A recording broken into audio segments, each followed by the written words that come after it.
Efésios capítulo 6. Efésios capítulo 6, começar com o versículo 13.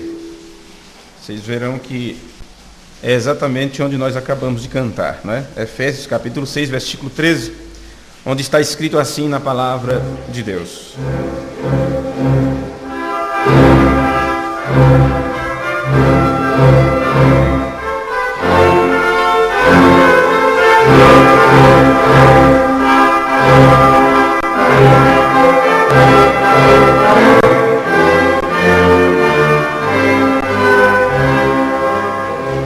Portanto, tomai toda a armadura de Deus, para que possais resistir no dia mau, e havendo feito tudo, ficar firme. Senhor, nós te pedimos no nome de Jesus Cristo que mais uma vez a porção de tua palavra correspondente a este dia este que estamos aqui de pé para crer naquilo que o Senhor nos fala e nos ensina, pedimos que o teu Espírito Santo nos leve de volta a tudo que é perfeito e original e que saiu do Senhor e foi direcionado para nós. Tu como a grande luz e nós como pequeninas luzes aqui na terra, brilhando, iluminando o caminho para que nós mesmos possamos caminhar na luz e para que os peregrinos também possam encontrar o caminho de volta pelo foco da luz que irradia através de nós. No nome de Jesus Cristo, abençoe nossos irmãos aqui presentes, os que não puderem estar conosco e aqueles que ouvirão à distância, pelos meios que nesses últimos dias estamos supostos a ouvir a tua voz e a tua palavra. Pedimos que tudo que for feito aqui nesta noite seja para a honra e glória do nome de nosso Senhor Jesus Cristo, e assim sabemos e cremos que cumpriremos o nosso papel que o Senhor destinou para cumprirmos nesse tempo presente. No nome de Jesus Cristo, nós te pedimos e te agradecemos. Amém. Podem sentar.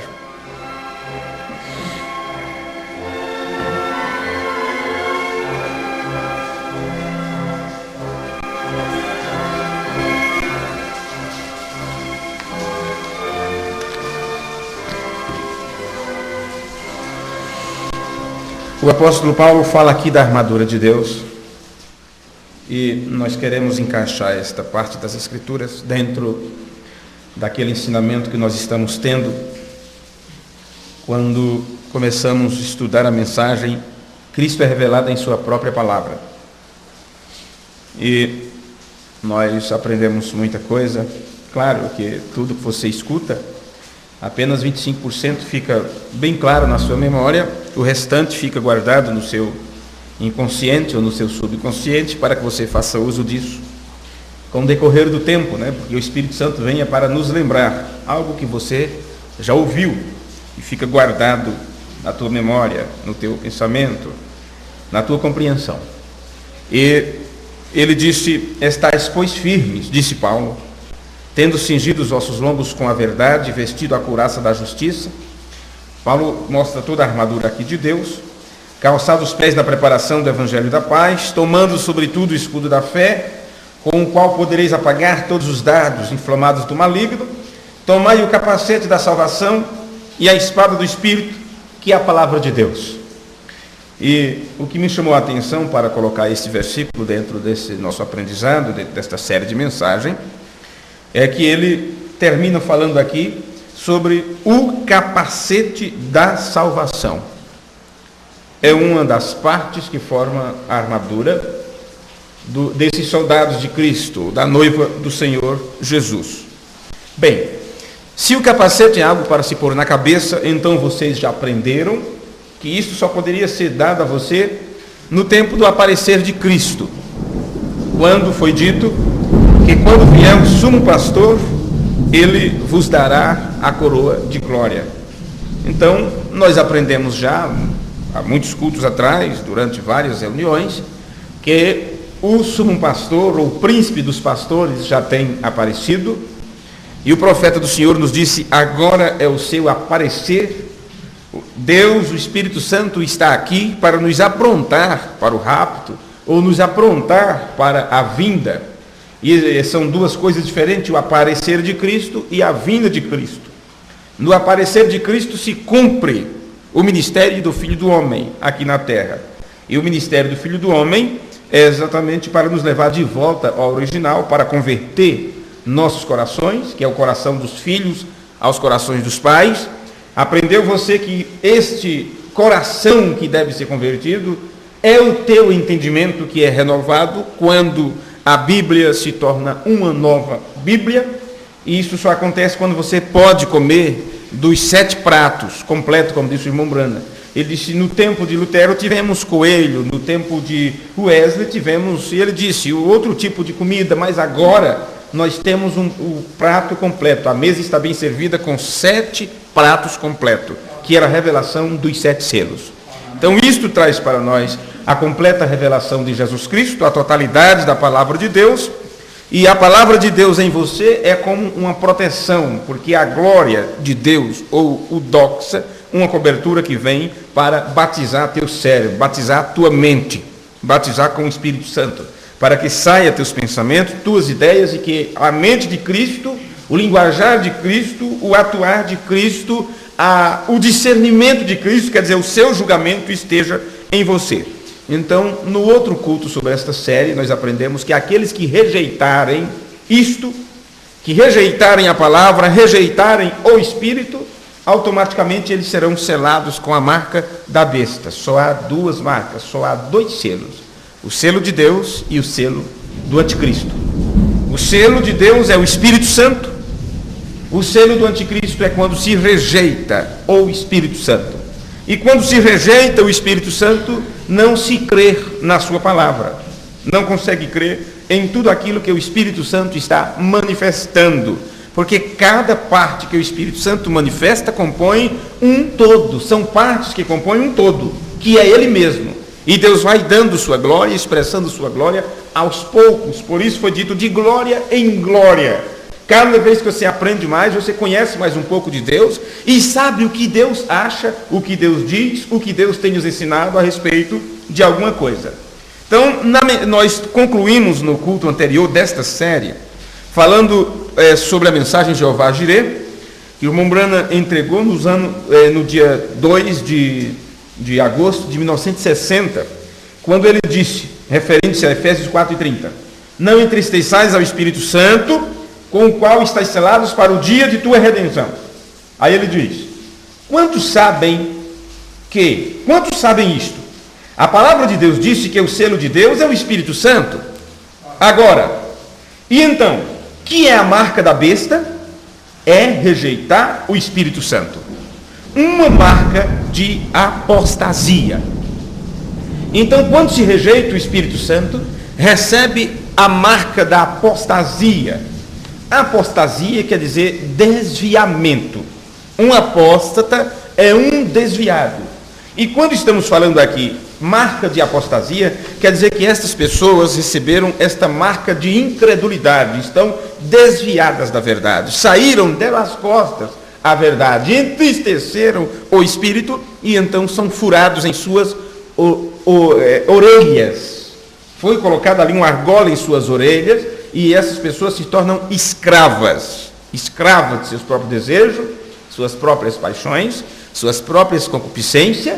Disse Paulo que eles terão comichão nos ouvidos e não suportarão a verdade, não suportarão a sã doutrina, terão comichão nos ouvidos, porque isto vem desde o Antigo Testamento, a questão do ano do jubileu, que soava de 50 em 50 anos. A trombeta soava e todo escravo que ouvisse o som da trombeta no ano do jubileu, ele estava livre, ele poderia estar no campo trabalhando, então rapidamente ele soltava suas enxadas, suas foices, ou seja o que fosse que eles estivessem fazendo.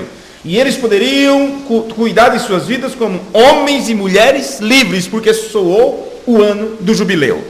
Bem, se eles não largassem suas ferramentas, e se eles escolhessem a continuar servindo seu patrão, sua fazenda, porque gostavam dali, estavam acostumados daquele jeito, então ele era levado em público, era furado suas orelhas, colocado uma argola em suas orelhas, como uma marca, dizendo que aquela pessoa era propriedade daquele patrão, daquela fazenda, daquela fábrica, entende? E dali por diante poderia soar quantos jubileus soassem.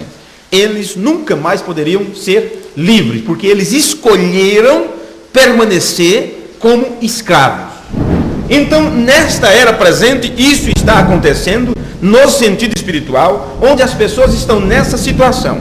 A verdade é apresentada, a trombeta tem soado, o sétimo anjo tem tocado sua trombeta, nos chamando para a liberdade no espírito, para livrarmos, ficarmos livres de toda confusão religiosa, de toda interpretação humana e voltarmos ao original, a linha do Espírito. E na linhagem do Espírito foi dito: onde está o Espírito, aí a liberdade.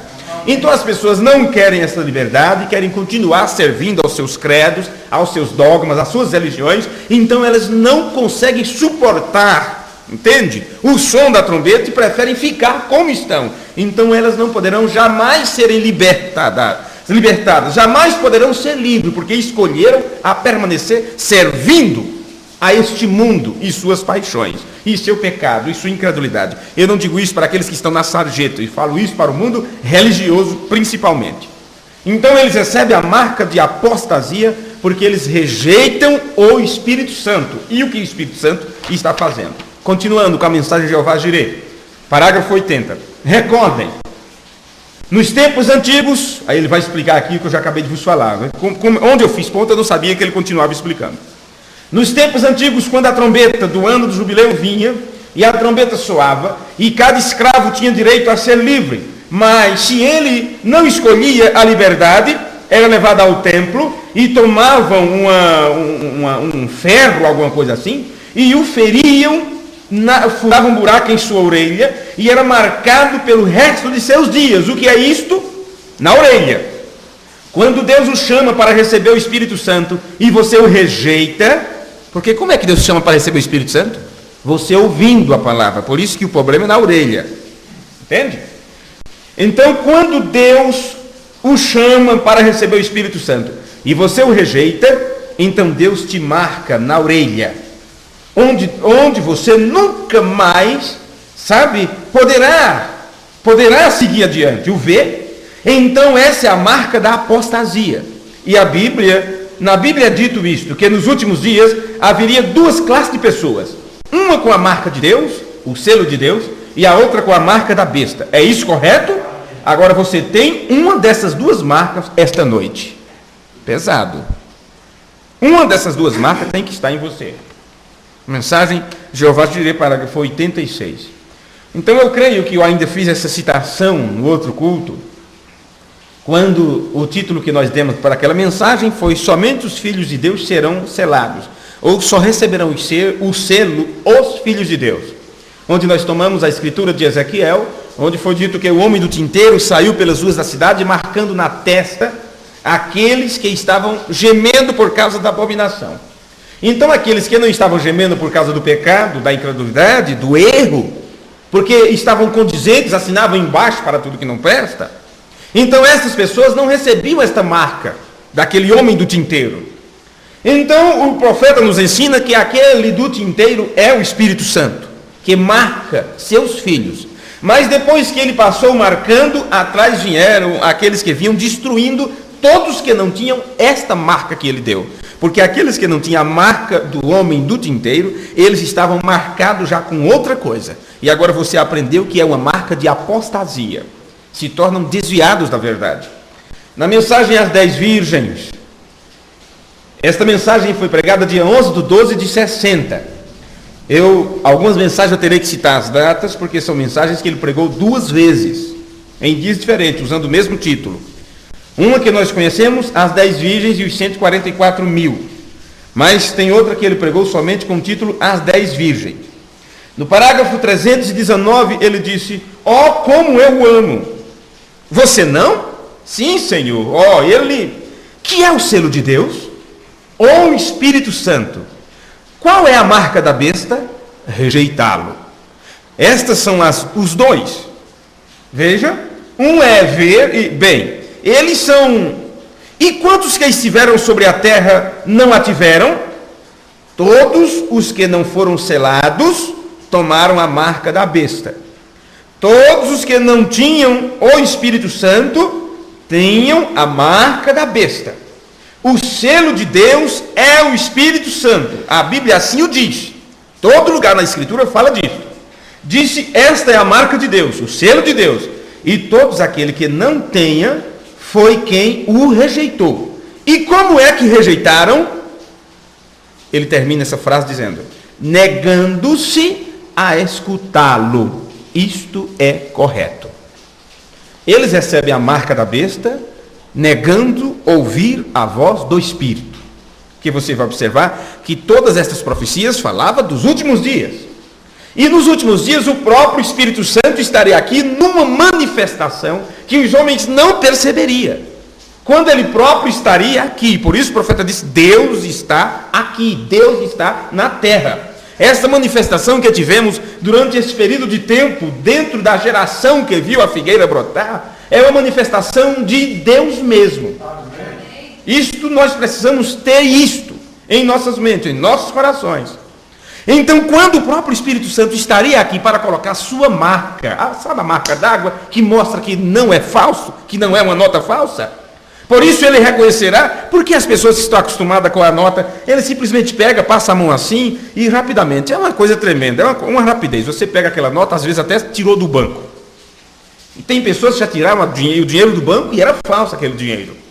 Porque alguém não prestou atenção, recolheu aquilo sem prestar atenção. Mas uma pessoa bem treinada, ele simplesmente pega a nota da sua mão, rapidamente já passa o dedo no lugar certo, coloca numa certa altura assim nos seus olhos e coloca assim contra a luz e simplesmente ele sabe, ali está correto.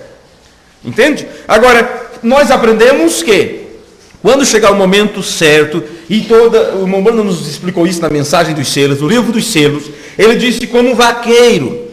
Ele disse: no campo, quando chegava o tempo da pastagem, cada fazenda soltava seus rebanhos para pastarem no campo.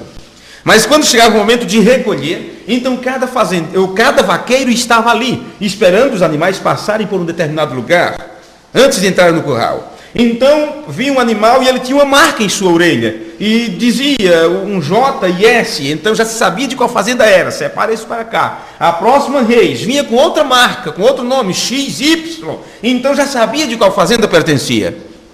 Bem, a irmã Branda disse: então naquele dia, não importa se era branco, se é preto, se a vaca era amarela, se era encardida, se estava melada de lama, se tinha chifre, se não tinha, entende? Se tinha 3 pernas, se tinha as 4 e tudo, mas não importava como ela vinha. O que importava era a marca que estava sobre ela. Aquela marca já estava dizendo que tipo sanguíneo era, de onde foi a reprodução, tudo. Então o profeta disse: não importa se você veio da Batista, da Adventista, das Assembleias, dos Testemunhos de Jeová, do Católico, do Espírita, não importa, todos irão. Quando chegar o momento de entrar, porque de onde você veio? Estamos a caminho disso. Um veio das Assembleias de Deus, outro veio da Batista, da Adventista, da Espírita, outro dia eu era ateu e aquela coisa toda. Mas quando chegar o momento da escolha, estamos aqui juntos aprendendo da mesma coisa, comendo do mesmo alimento. Mas aqui o profeta já está dizendo, mesmo assim, tem alguém que é marcado com a marca da besta e outros com o selo de Deus. E como saberemos? Bem, aquele que fez a marca sabe que a marca é sua. Sabe que a marca é dele. Então ele disse: então naquele dia, quando todos passarem ali, você será reconhecido pela marca que está em você. Então chegará aqueles com a marca diferente, dizendo: mas Senhor, eu sou teu, olha. Disse: não, nunca vos conheci. Apartai-vos de mim. Não são do meu rebanho, não são das minhas ovelhas, não são as pessoas que eu marquei. E todas essas coisas. Então, como rejeita isto? Negando-se a escutar. Porque a fé vem pelo ouvir. E quando você ouve a palavra, aquilo revela a você a verdade. E quando é revelado, ninguém tira aquilo de você, porque aquilo está expresso na palavra. E o que está expresso na letra da Bíblia, o Espírito Santo vivifica aquilo no teu coração. Amém?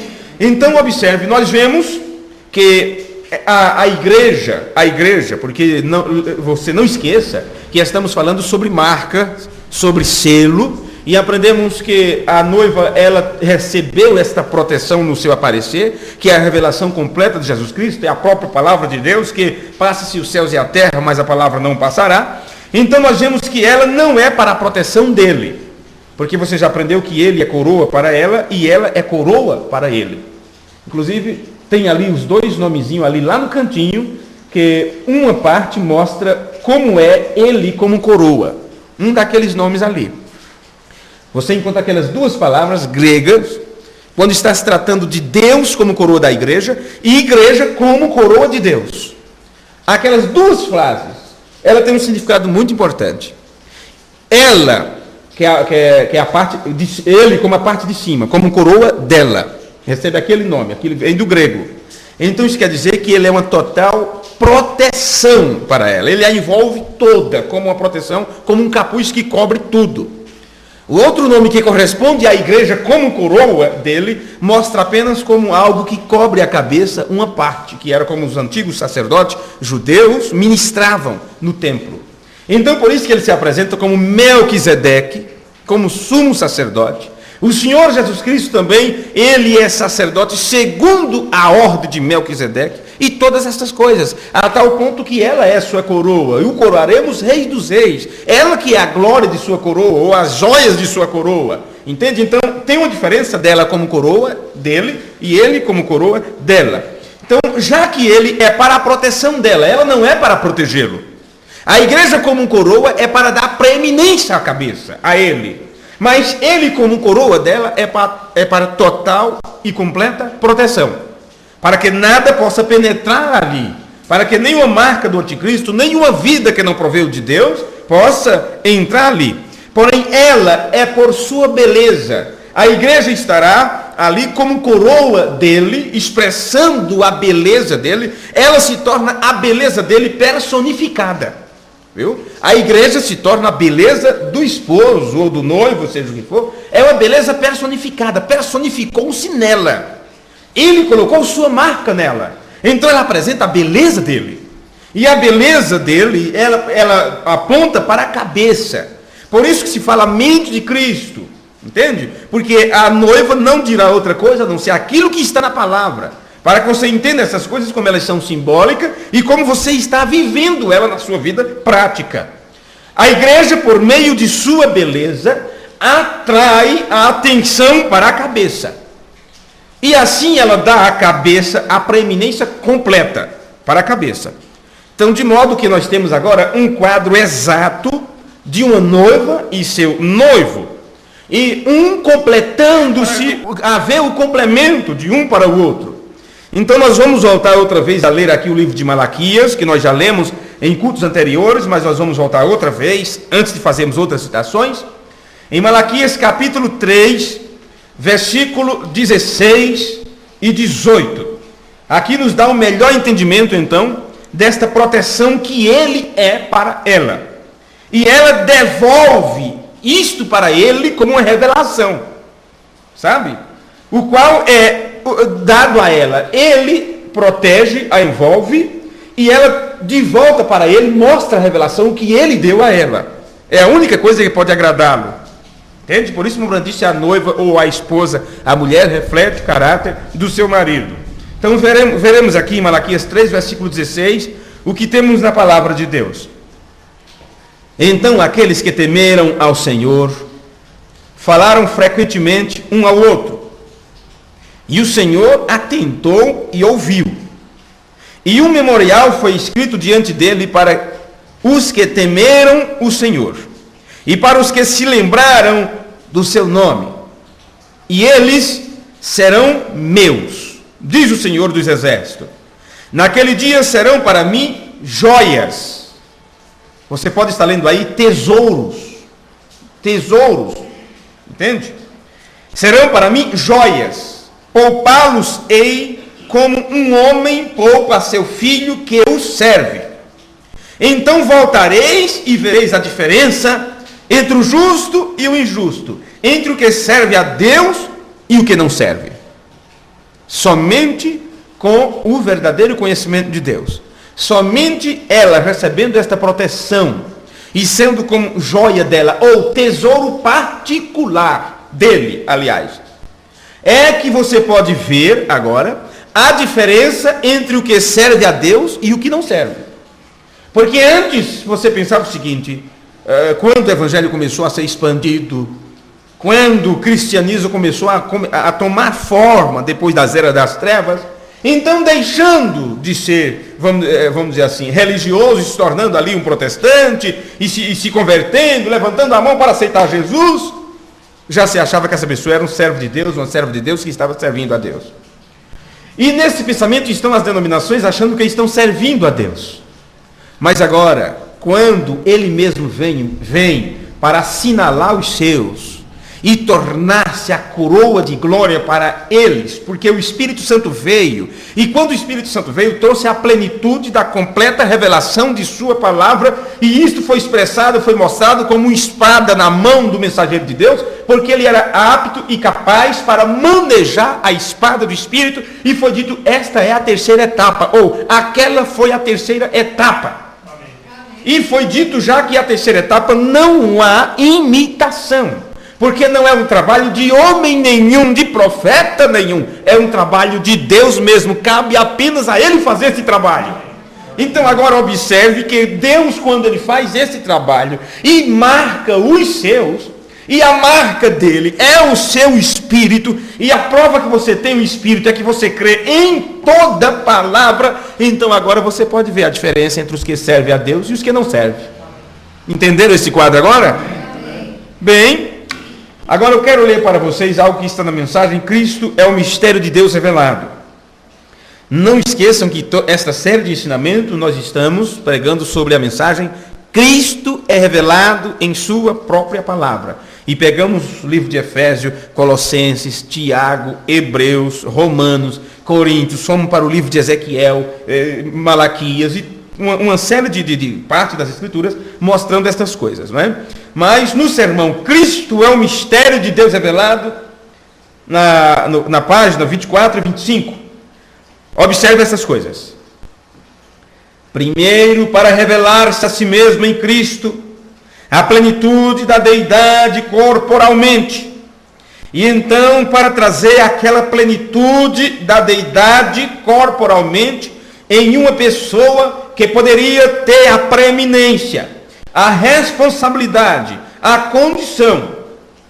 Quando Deus te toma prisioneiro a você, então não pode fazer nada senão o que o Espírito lhe diz que faça. Agora, se o profeta não estiver falando isso diretamente para o meu coração, para quem ele vai falar? Se ele não estiver falando isso diretamente para você, para o teu coração, para quem ele vai falar? Por isso que Paulo diz, como pregar se não foi enviado, e como ouvir se não foi entregue, como pregar se não tem para quem escute, como entregar uma mensagem se não tem ninguém para escutar essa mensagem. Então observe, quando Deus tomar você prisioneiro, então você não pode fazer nada mais senão aquilo que o Espírito Santo diz que faça. Sabe o que é isto? Porque ele te marcou. E uma vez que você marcou, você pertence a ele.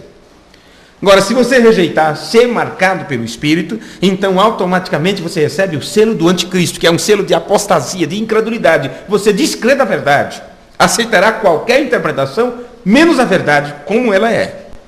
Então observe, quando Deus toma a você como prisioneiro, então você não pode fazer nada senão o que o Espírito diz que faça. Então, se eu estiver fazendo qualquer coisa que é contrária à vontade de Deus, que a palavra condena, então não é o Espírito Santo me dizendo para fazer aquilo.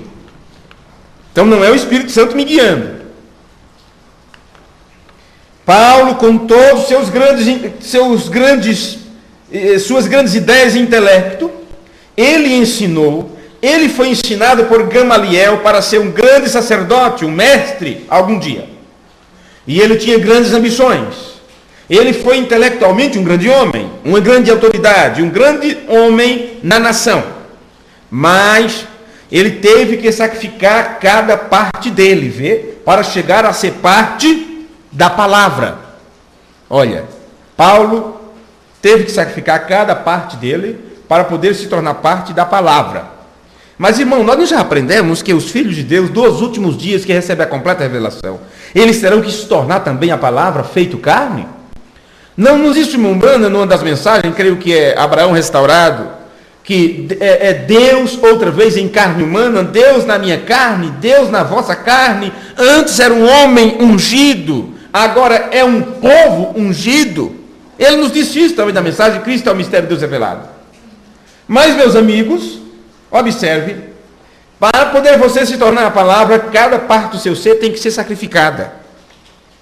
Então, depende do quanto você sacrificar seus olhos, depende do quanto você sacrificar seus ouvidos, depende do quanto você sacrificar seus gostos, seus desejos, seus pensamentos, suas intenções.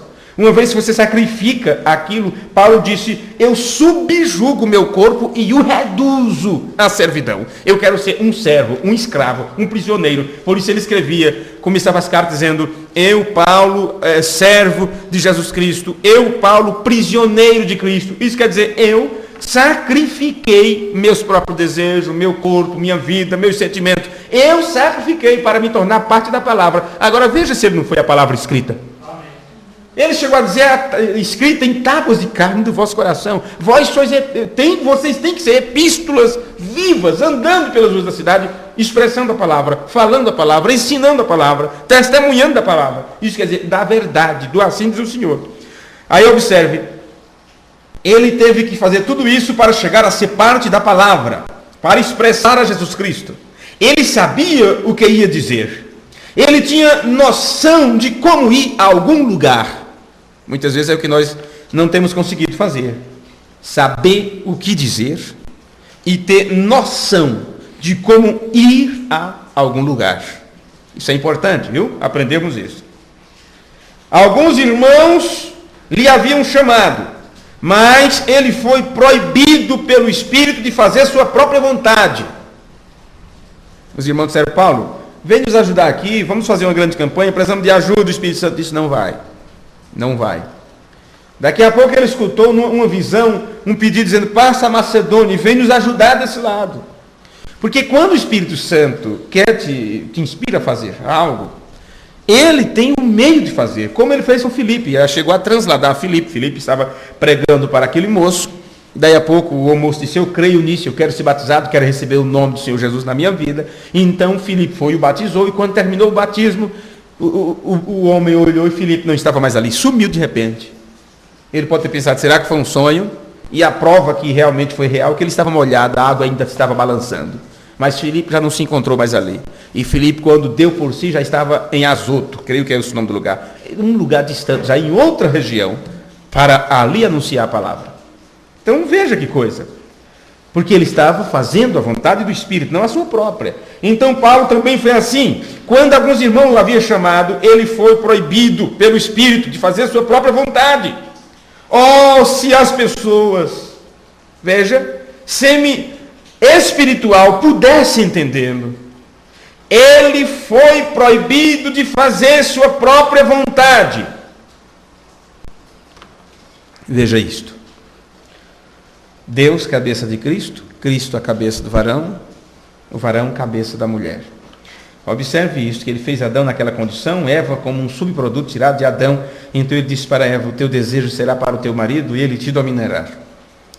A igreja diz assim, olha, isso é uma ideia machista, isso é um povo machista. Paulo era machista, quando disse que a mulher não pode ensinar, não pode pregar, e agora parece que os homens é quem mais tem direito sobre as mulheres, então vamos lutar contra isso, e as igrejas estão lutando para que haja realmente a igualdade em todos os sentidos entre ambos os sexos, porque isto é um reflexo do que acontece no lado espiritual. A igreja, que deveria ser a parte feminina, ou esposa, ou noiva, ou como queira chamar, e dentro deste quadro se submeter à vontade do esposo, da palavra, o que é que ela diz? Não, isto, é assim que está na Bíblia? Ah, mas eu não creio nisso não, porque foi para aquele tempo, não é para hoje não. Paulo era machista. Não, aquilo era o tempo do atraso. Imagina hoje ser assim, entende? Sabe o que quer dizer isto? Ele foi proibido de fazer sua própria vontade. E como é que pode você ser proibido de fazer sua própria vontade? O povo diz, mas isso é escravidão mental. Não, seria escravidão mental se você ficasse com a sua própria mente. E ela presa sem poder fazer nada. Mas nesse caso, Deus coloca a sua própria mente em você. Então você tem a mente de Cristo para pensar através dela. Aí você sente liberdade no Espírito. Quando você diz, eu não quero fazer assim, eu rejeito isto, não tem ninguém, sabe, te proibindo. Não terá ninguém ali te puxando pela orelha para você obedecer. Você faz aquilo por livre, espontânea vontade, porque você recebeu algo maior, que este algo maior aumentou tua lente, sabe, de visão, e você pode ver nas coisas belas e agradáveis que se te mostram, o quanto que aquilo é podre, é miserável, é vergonhoso, porque esta é a situação do mundo, pobre, miserável, cego e nu, e não sabe. Então a única coisa de você saber é ter colírio nos olhos para ver. E quando Deus coloca em você a sua própria mente, seu próprio julgamento, coloca o colírio sobre os teus olhos, se dá a revelação da verdade, então você olha para as coisas e enxerga como elas realmente são, a ponto de você olhar para Deus, através de sua palavra, e vê-lo como Ele é. E foi dito que assim como Ele era, nós o veríamos. E isso tem que estar acontecendo agora, no tempo do seu aparecer. Você tem que saber que isso é Deus, tem que saber que a palavra de Deus, a verdade de Deus está sendo manifesta nesses dias para fazer esse trabalho, esta obra.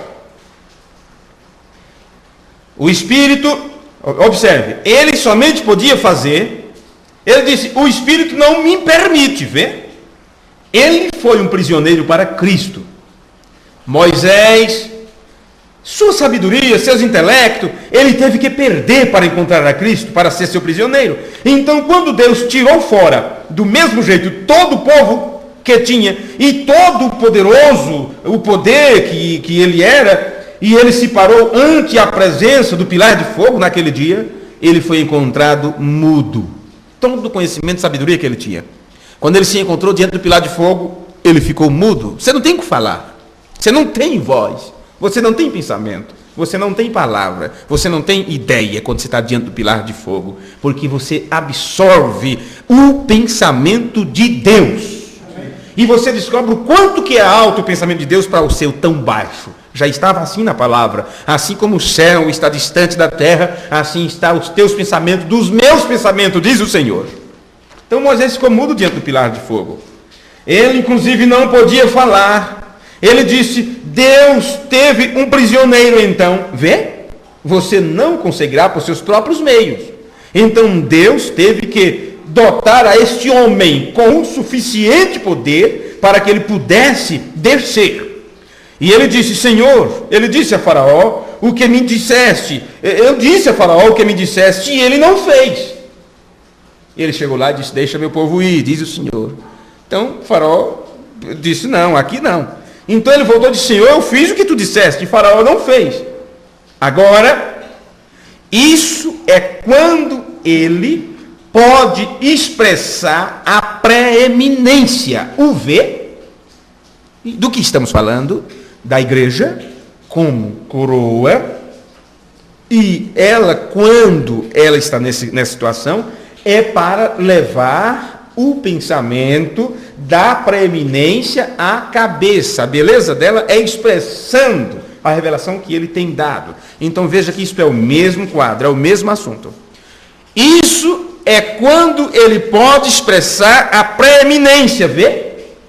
Ele faz ao homem ou à pessoa de tal modo que ele não sabe nada, senão Cristo. Então, quando o Faraó disse, eu não faço, eu não obedeço, mas eles não teve o que falar. Ele voltou para Deus para dizer, eles não querem. Ele não quer. Então, quando teus filhos não quiserem obedecer, entende?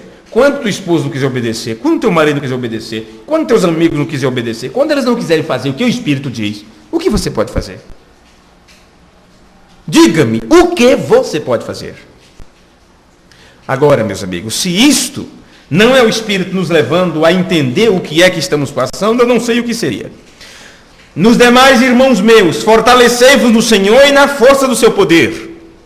Isto é para irmãos. Isto é para quem pertence à família. Aqueles que não pertencem à família não terão esse fortalecimento, não terão esta força do poder de Deus. Revesti-vos de toda a armadura de Deus. Deixe os outros ficarem desprotegidos. Eles não querem esta proteção. Eles não querem esta coroa. Eles querem andar com seus próprios pés. E sem ter luz para clarear neste mundo escuro. Por isso eles vão para qualquer lugar, entram em qualquer ambiente, falam qualquer coisa, vivem de qualquer jeito. Revesti-vos de toda a armadura de Deus, para que possais estar firmes contra as astúcias ciladas do diabo. Os outros que não têm essa armadura, que não têm essa cobertura e proteção, tudo que o diabo manda eles fazem. Todas as modas de Satanás eles usam, eles vestem, eles calçam. Toda doutrina errada, contrária às Escrituras, eles obedecem, eles gritam, eles pulam, eles louvam. E não sabem que aquele louvor, aquela honra, quem está recebendo é o próprio Satanás. Porque eles não têm uma mente batizada com o Espírito Santo para saber que não é o Espírito Santo que está falando. E por isso eles estão todos confusos, como um véu por cima, escondido para que eles não vejam a palavra cumprindo-se. Porque não temos que lutar contra a carne e o sangue. Foi isso, por isso que eu voltei a ler as Escrituras. Porque nós paramos nessa parte. Vem? Onde o profeta disse, olha, ele dá isso ao homem, de tal modo que ele não sabe nada senão Cristo. Então o que você pode fazer quando as pessoas não quererão obedecer, quando elas não querão fazer o que você sabe que Deus tem mostrado que é correto? Você vai bater, vai espancar, vai fazer isso, vai fazer aquilo, vai condená-los, porque não temos que lutar contra a carne e o sangue. Você sabe o que é carne e sangue? Você não tem que lutar contra carne e sangue, mas sim contra os principados, contra as potestades, contra os príncipes das trevas desse século, contra as hostes espirituais da maldade nos lugares celestiais. Então a nossa luta é espiritual. A sua luta não é contra a pessoa que não quer, que não deseja, que não obedece, que te xinga, que ri da tua cara. A sua luta é contra espíritos que as está possuindo. E o que você tem que fazer? É pisar no pescoço, é matá-las porque estão possessas, é gritar para lá e para cá, sai Satanás, e eles riem da tua cara. Não, senhores, é você se proteger contra as astúcias ciladas do inimigo que serão apresentadas através destas pessoas. Proteja-se disso, revista-se toda a armadura de Deus.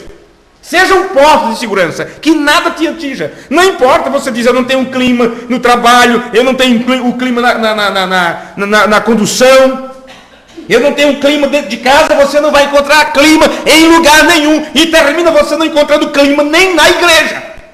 Porque acredito que é nos lugares celestiais. Então você revista-se disso. Receba a marca de Deus, receba o selo do Espírito Santo, deixe quem quiser cair, ficar para trás. Portanto, tomai toda a armadura de Deus, para que possais resistir no dia mau, e havendo feito tudo, fique firme, fique firme. Vamos voltar à leitura aqui do irmão Branham. Entende o que eu quero dizer? Correto? Isso é em segundo lugar. Primeiro, para expressar-se a si mesmo completamente, Deus em Cristo. Segundo, para ter a preeminência. Por isso temos estudado para que serve a coroa.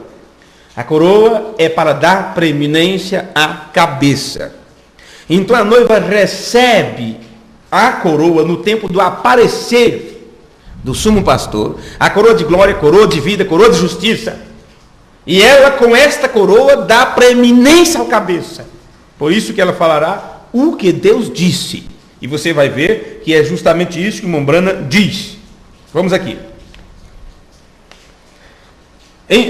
A primeira coisa, ele quis expressar-se a si mesmo, completamente. Sabe? Deus em Cristo. Isto foi a primeira coisa. Deus queria se mostrar. Deus queria se expressar. Então ele se expressou primeiro em Cristo. Deus em Jesus, Deus no Filho, fazendo dele o Cristo. Segundo, para ter a preeminência por meio deste em sua igreja. Agora parte para nós, a responsabilidade é nossa. A qual é seu corpo, a noiva. Ele podia ter a preeminência para expressar-se a si mesmo através deles, correto. E terceiro, para restaurar o reino, a sua posição correta. Então não vamos esquecer dessas três coisas. A primeira coisa, Deus quis, desejou e fez expressar-se a si mesmo completamente, e o fez através de Cristo, ou de Jesus Cristo. Em segundo lugar, para ter a preeminência agora em sua igreja, qual é seu corpo. a noiva. E em terceiro lugar, para restaurar o reino à sua posição correta, que caiu pelo pecado, pelo primeiro Adão, de volta aonde ele caminhou na frente. Então, quando o reino estava naquela posição original, o que acontecia? Deus vinha e tinha companheirismo com o homem, com seus filhos, com Adão e Eva, e caminhava por ali e tinha companheirismo, e Adão sentia, Adão percebia, Adão sabia que estava diante da presença de Deus. Ele tanto sabia que quando ele caiu em transgressão, ele não pôde se apresentar mais daquele jeito, ele correu para se esconder. Agora, meus amigos, o reino está sendo levado a ser restaurado de novo. Deus em Cristo, Cristo na igreja, a igreja no reino restaurado. Eu sei que tem pregadores que dizem que já estamos no reino restaurado. Eu sei que tem igrejas e religiões que dizem que já estamos no milênio. Eles não sabem que o rei está aqui nos levando a isto. E que primeiro o céu tem que vir a você, para depois você ser levado a ele. É assim que acontece. Primeiro o reino vem a você. Por isso o Mombrana disse, agora somos reis espirituais.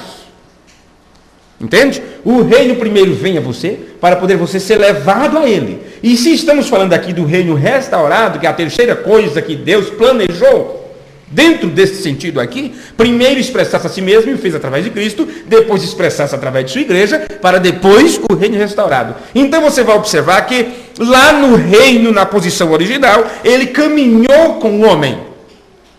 E agora, quando ele veio para fazer isto, para expressar-se através de sua igreja, para levá-la, ele mesmo, levá-la, porque Deus tornará a trazer com ele mesmo, disse Paulo, para levá-la ao reino restaurado. E ele então, o que é que ele fez?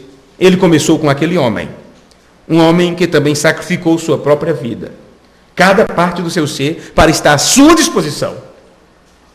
Então você vai encontrar na mensagem, Deus chama o homem para uma total separação da incredulidade, e outras, aquele dia, quando ele estava em cima da montanha, quando o irmão Branham estava em cima da montanha, e o céu normal, daqui a pouco receberam a notícia que viu a tempestade, e começaram a tirar pessoas, aí o povo foi embora, e o rádio anunciando, uma tempestade está vindo, mas o irmão Branham estava em cima da montanha, em cima do morro lá, e aquilo acontece rapidamente. Aqui você diz, está sol, mas nem deu tempo de recolher a roupa, já está chovendo. Agora imagina uma tempestade de neve cair exatamente assim, sem preparação, sem nada. E ele ali debaixo daquela árvore, e protegendo a mira da sua arma, que ele estava de caça com outros irmãos, e tudo, e longe do acampamento, onde os irmãos estavam acampados, e tal, e ali ele disse, bem, o que eu posso fazer? Eu não posso sair daqui, vou ter que esperar isto passar. E não passa em 2 dias, 3 dias, pode passar semana naquela situação. Bem? E aquilo ele disse, não enxergava nada diante do seu nariz. Ele disse, o que posso fazer? E ele disse que quando foi pegar um velho sanduíche no bisaco, né, vamos dizer assim, no alforje que carrega de lado, e foi dar a primeira mordida, ele ouviu dizendo assim, põe-te de pé. Põe-te de pé. Eu sou Deus que criou os céus e a terra. Amém. Ele disse, o que é isso? Eu estou sonhando? O que está acontecendo? Eu estou falando aqui? Eu sou Deus criador dos céus e da terra. Fala a palavra. Fala a palavra e a tempestade cessará. Ele se colocou de pé e disse que o sol volte a brilhar. Aquilo começou, assim como chegou de repente, ele estava caminhando em cima de polegadas, ele pisava e aquilo afundava já, a neve, o gelo, neve cai assim, de repente. E aquilo em poucos minutos, o sol voltou a brilhar, o vento levou tudo aquilo e ele começou a observar. Aquela voz continuou falando com ele. Por que tu não passeias comigo? Por que tu não caminhas comigo um pouco? E ele tirou seu chapéu da cabeça e disse, sim, Senhor, eu farei isto. Agora imagina o irmão Branham caminhando, ele disse, eu podia sentir meus pés pisando nos talos secos e nas folhas secas pelo sol, que há poucos minutos estavam com... Eu não sei a quantidade aqui, que eu não estou lendo a mensagem, estou citando o que eu já decorei. que estava tanto de neve por cima. Vocês que conhecem a mensagem, clareiro, sabem como está lá. E ele escutava aquele barulho na folha seca, e quando ele percebeu, eram suas lágrimas caindo nas folhas secas, que há poucos minutos estavam cobertas de neve. E ele disse que a voz disse: por que não passeias comigo? Porque foi assim com Adão, quando o reino estava naquele estado, antes da queda. E o próprio Deus agora tem vindo para nos levar àquela posição de antes da queda. E começou com o homem, trazendo a palavra através de um homem, ungindo a um homem para que nós recebêssemos esta unção. Agora, será que Deus também não chega para nós e diz: escuta, eu quero caminhar com você, eu quero estar do teu lado. Por que não ficas na minha presença? Por que é que as coisas não acontecem como gostaríamos? Por que nossos desejos não são realizados, não são feitos? A Bíblia diz: se pedires alguma coisa segundo a sua vontade. Agora, Adão sabia que Deus estava ali. E William Branham sabia que Deus estava ali. Então, precisamos conhecer, saber se Ele está conosco ou não. Mas você já aprendeu antes. Você tem que sacrificar cada parte da sua vida.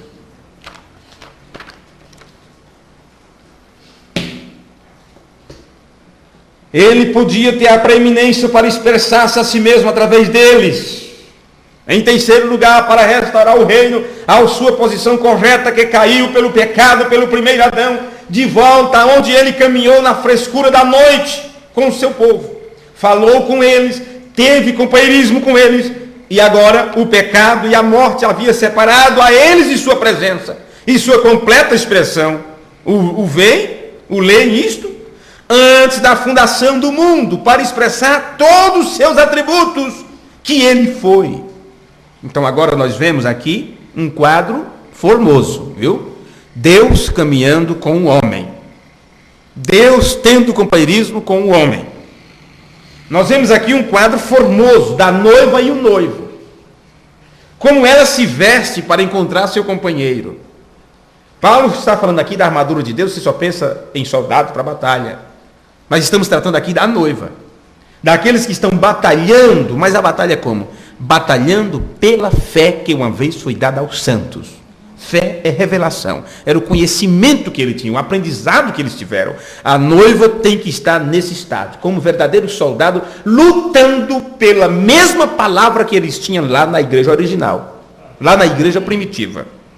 Então observe, vemos aqui um quadro formoso da noiva e o noivo, como ela se veste para encontrar a seu companheiro, sabe? Ela primeiro põe seus sapatos, ela começa a se vestir, a preparação do evangelho. A preparação do evangelho. Você diz: como é que pode? Eu não visto a roupa primeiro calçando os sapatos, né?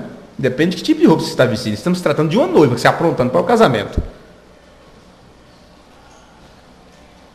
Ela logo é vestida da palavra, sabe? Ela é vestida da palavra. E a última prenda, vamos dizer assim, peça de vestir que ela põe, antes de se apresentar ao noivo, é a coroa, ou um elmo, que poderíamos dizer, traduzir, um capacete, entende? Elmo ou capacete, mas não foi isso que nós lemos em Hebreus, aliás em Efésios? O capacete da salvação. Agora imagine da capacete da salvação.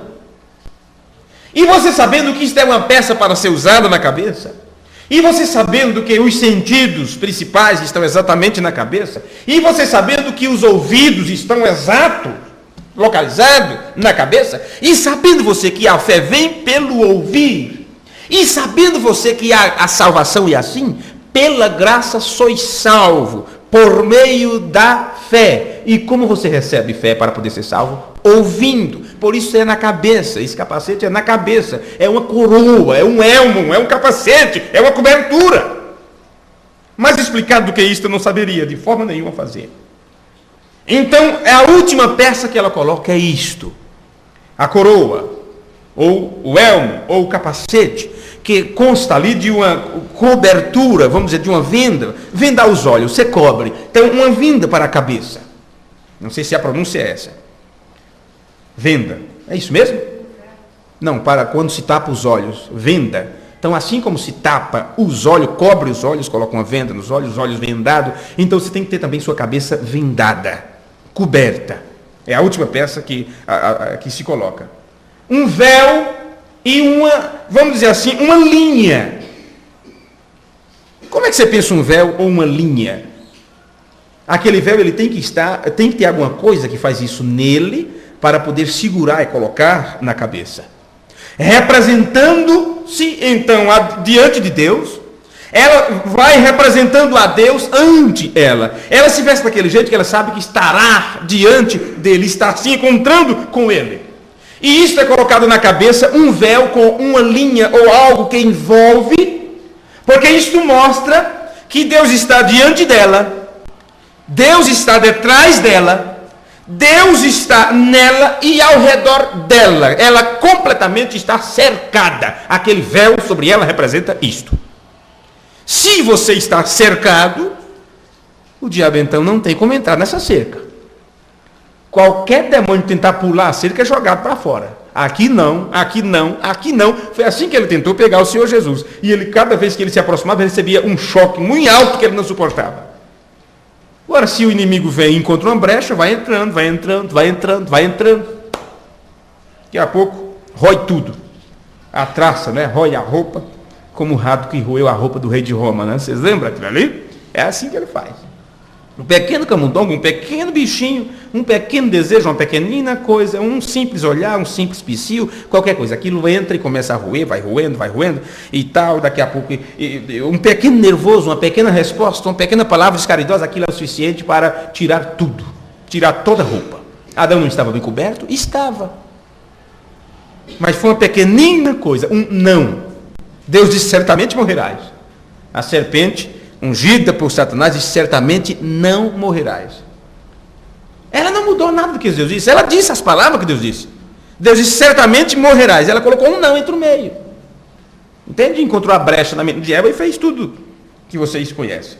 Então você vai ver que esta cobertura para a igreja, para a noiva de Cristo, ela representa que Deus está detrás dela, na frente dela, sobre ela, tomando conta de tudo. Então ela logo estará pronta para proceder, para caminhar no ritmo do evangelho, da palavra, para ir a encontrar seu noivo. E quando ela caminha para seu noivo, que poderemos dizer seu esposo, ela está velada para os outros. Para os outros. Nós estamos tratando aqui do tipo do casamento antigo. Não de hoje, vai de qualquer jeito. Entende? Estamos tratando da forma do casamento antigo, com todos os simbolismos lá. Então, quando ela caminhava para o seu noivo, ela ia ali velada para os outros. Eles não viam quem era. Seu rosto estava coberto. O véu cobria tudo. Já tinha toda a cobertura da roupagem ao redor. E este véu cobria tudo. Ela muito mal enxerga o lugar de ir. Ela não pode se desviar do caminho. Sabe? Ela não olha nem para um lado e nem para o outro. Para um lado ela está cega e surda. Para o outro também. Nós aprendemos isso também dentro dessa série. Quem é surdo como meu servo? Quem é cego como meu ungido? Porque você, como servo de Deus, como um prisioneiro de Cristo, você está cego e surdo para todas as coisas, que é contrário à palavra. Que não é de Deus, você diz, eu não quero ver isto. Que não é de Deus, você diz, eu não quero ouvir isto, sai de mim. Aí você lembra dos 3 macaquinhos. Estava com a mão aqui, a mão aqui e a mão aqui. Não olho mal, não escuto mal, não falo mal. Porque não fazendo assim, você agirá com um comportamento duvidoso. Então, que noiva é essa que não se apronta? Que noiva é esta que está nua? Que noiva é esta que está descalça? Que noiva é essa que não tem um véu? Entende? Não tem uma grinalda. Então, alguma coisa está errada. Mas quando ela se está completamente vestida com toda a armadura de Deus, toda a vestimenta, então quando ela caminha para o seu esposo, ela está escondida, velada para todos que passam e querem ver. A curiosidade é grande. O mundo está curioso para saber quem é a igreja de Cristo. para saber quem é a noiva. E a igreja diz, sou eu. Diz, olha, claro que sou eu. Nós temos tanto tempo, nós viemos tal tempo, nós viemos tal tempo. E tem um aqui, parece que é mais soberbo do que as outras, e colocou na frente assim, ó. Igreja fulano de tal, assim, assim, fundada no ano 30 e tanto, por Jesus Cristo. Mas que estranho. Aí a gente entra para ver o que eles creem, o que eles pregam. Só falta Jesus entrar lá com um azorrague e expulsar tudo lá de dentro. Do jeito que ele fez quando purificou o templo. Entende? Então, aí está. O mundo quer saber como é isto. Então ela vai, ela toma o seu lugar ante ele, ela toma o seu lugar diante dele, porque ela quer ser tomada pelo braço. Então o que é que acontece? Quando ela está parada diante dele, a única forma de você ir é se aprontar completamente e ficar parada em sua presença. A igreja tem que parar diante da sua presença e dizer, eu não posso sair daqui, eu não tenho outro lugar para ir, eu não tenho onde pisar mais, aqui cheguei. Pronto, aqui chegamos pela fé. Tem um que diz assim. Então o que acontece? Ela fica parada na sua presença, diante dele, escondida dos outros, velada, por isso que é a união invisível de Cristo com a sua igreja. E o que acontece? Ela fica parada diante da sua presença, ele então avança, ele tem que dar o seu passo, então quando ele avança para ela, ele tira o véu dela pela última vez. Só ele pode fazer isso. Ele sobe aquele véu assim, olha, dela, e logo, quando tira o véu, ele a beija, e pela primeira vez, ela está completamente cara a cara e boca a boca. Por isso que há o beijo. Cara a cara, boca a boca. Agora, se a igreja parar diante de Cristo e deixa que ele levante o seu véu e a beije, ela ficará exatamente naquela posição que o profeta disse. E a noiva terá o assim diz o Senhor. Sabe o que ele disse? Ou ela ficará quieta. Ela terá o assim diz o Senhor. Ela recebeu o fôlego dele. Ela recebeu o fôlego de vida. Então ela não poderá falar outra coisa a não ser aquilo que está na palavra. Ela terá o assim diz o Senhor. Vamos colocar de pé. Não precisamos fazer alardes, não é? Que Deus alegre nossos corações com essas coisas, uma vez que você recebe a revelação disto. E eu quero concluir aqui com as palavras de Sofonias, no capítulo 3, versículo 9 e 17. Sofonias, um profeta do Antigo Testamento, capítulo 3, versículo 9 a 17, diz assim: porque então darei uma linguagem pura aos povos. É uma linguagem pura, gente. Por isso que recebeu a coroa de glória, que é incorruptível, não há impureza para corromper. Para que todos invoquem o nome do Senhor, para que o sirvam com o mesmo consenso, ou com o mesmo, vamos dizer, propósito, o mesmo consenso. Olha, cada um de nós temos uma ideia, um pensamento diferente, cada um de nós poderemos pensar uma coisa diferente a respeito de uma mesma coisa. Mas quando se trata da igreja de Cristo, quando se trata da palavra de Deus, todos terão que ter a mesma fé. Porque estarão sendo ensinados pelo mesmo mestre, pelo mesmo Espírito. Mas cada mente é diferente, cada um pensa diferente. Não importa, todos terão que ter a mente de Cristo. Aí, sim, para que o sirvam com o mesmo consenso. Da além dos rios da Etiópia, meus zelosos adoradores, que constituem a filha dos meus dispersos, me trarão sacrifício. Naquele dia, não te envergonharás de nenhuma das tuas obras, com as quais te rebelaste contra mim. Porque então tirarei do meio de ti os que exultam na tua soberba, e tu nunca mais te ensoberbecerás no meu santo monte. Deus está nos levando a isto, tirando de nós todo o nosso pensamento, toda soberba, todo orgulho, todo temperamento que não é controlado pelo Espírito, tudo aquilo que não é dele, porque ele nos levará para este lugar. Seremos aquele monte onde não haverá soberba e onde ele poderá ficar em cima como cabeça, sendo a nossa luz. Amém? Então nós vamos concluir nesse instante e eu queria cantar enquanto vocês podem se despedindo. Irmão Jonathan, que nota foi aquela que nós pegamos ali? Marchai, soldados de Cristo, porque aqui fala sobre isto, e quando eu escolhi este hino, eu já tinha escolhido a escritura e não sabia que esse hino falava disso. Vamos cantar o número 9 enquanto vocês poderão saindo, se assim desejarem. Marchai, soldados de Cristo Jesus, marchai, marchai e enfrentai o inimigo do bem e da luz. Soldados, avançai, sim, avançar, não recuar, sem temor, com valor.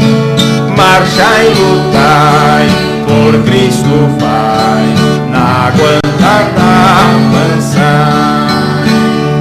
Marchai, soldados, bem alto erguei o pavilhão da salvação. A Belial firme, ousados, vencei, vencei a corrupção. Sim, avançar, não recuar, sem temor, com valor. Lutai, por Cristo vai, na vanguarda avançar. Vossa armadura de guerra tornai, o elmo sim da salvação. E a espada, a Bíblia levai, e vencereis então. Sim, avançar, não recuar, sem temor, com valor. Marchai, lutai, por Cristo vai, na vanguarda avançai. Avante, avante, confiando em Jesus, forte serei por seu amor. Marchais invictos, soldados da luz, Jesus é o vencedor. Avançar, não recuar, sem temor, com valor. Lutai, lutai, por Cristo vai, na vanguarda. Aleluia. Senhor, te pedimos no nome de Jesus Cristo que o Senhor cele as nossas vidas com esta palavra, com esta verdade, Senhor, e que possamos a cada dia lutar mais, com mais força e vigor. Não podemos ser envergonhados diante da tua presença. O inimigo que tem que sair correndo, o inimigo que tem que estar amedrontado, e a única coisa que pode amedrontar o adversário é Cristo em nós. E Cristo em nós produz uma vida vivida, uma vida com os frutos do Espírito. Então ajuda-nos, Senhor, perdoa os nossos pecados, nossas fraquezas, e que possamos a cada dia, Pai, nos levantarmos como verdadeiro soldado da cruz, lutando por esta revelação que foi dada originalmente aos nossos irmãos lá no passado, há tanto tempo atrás, e que agora tem sido restaurada nos dias da voz do sétimo anjo. No nome de Jesus Cristo, teu Filho, nós te pedimos e te agradecemos. Amém. Deus os abençoe e até o próximo culto, se o Senhor nos permitir. Deus os guarde e tenham todos uma boa noite.